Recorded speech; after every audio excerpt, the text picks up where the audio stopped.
இப்போ உள்ள நம்ம தமிழ் சினிமாவோட ஆடியன்ஸோட பெர்செப்ஷனே வந்து மொத்தமாக சேஞ்ச் ஆயிருக்கு.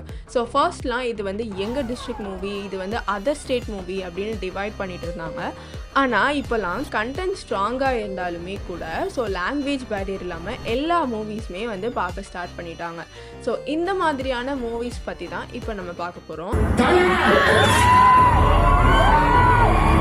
ஸோ பாகுபலி, கேஜிஎஃப், புஷ்பா, மஞ்சுமல் பாய்ஸ், பிரேமலுன்னு இந்த மாதிரி ஏகப்பட்ட மூவிஸை ஸோ அவங்க ஸ்டேட் மூவி இவங்க ஸ்டேட் மூவின்னு பார்க்காம ஸோ எல்லா ஆடியன்ஸுமே செலிப்ரேட் பண்ண ஸ்டார்ட் பண்ணிட்டாங்க. ஸோ முன்னாடிலாம் வந்து ஆடியன்ஸ் வந்து ஒரு மாஸ் ஹீரோ, ஒரு நல்ல ஒரு பிஜிஎம் அப்படி இருந்தாலே வந்து அவங்களோட மைண்ட் செட்டே அப்படி தான் இருந்துச்சு. ஸோ பாகுபலி வந்தப்போ ஸோ அப்போ தான் பீப்புள் ரியலைஸ் பண்ணுறாங்க அவங்களோட விஷுவல்ஸுமே சரி, ஸோ ஆடியன்ஸ் வந்து எவ்வளோ என்கேஜிங்காக அந்த மூவியை பார்த்தாங்க அப்படிங்கிறது எல்லாருக்குமே தெரியும்.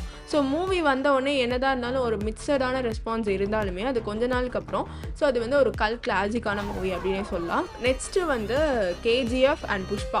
ஸோ இந்த ரெண்டு மூவியுமே என்னதான் வேறு வேறு தெலுங்கு அண்ட் கன்னடா மூவியில் எடுத்தாலுமே ஸோ அது வந்து ஒரு பேன் இண்டியா மூவிங்கிற அளவுக்கு வந்து ஆடியன்ஸ் வந்து கொண்டு போய் ரீச் பண்ணாங்க.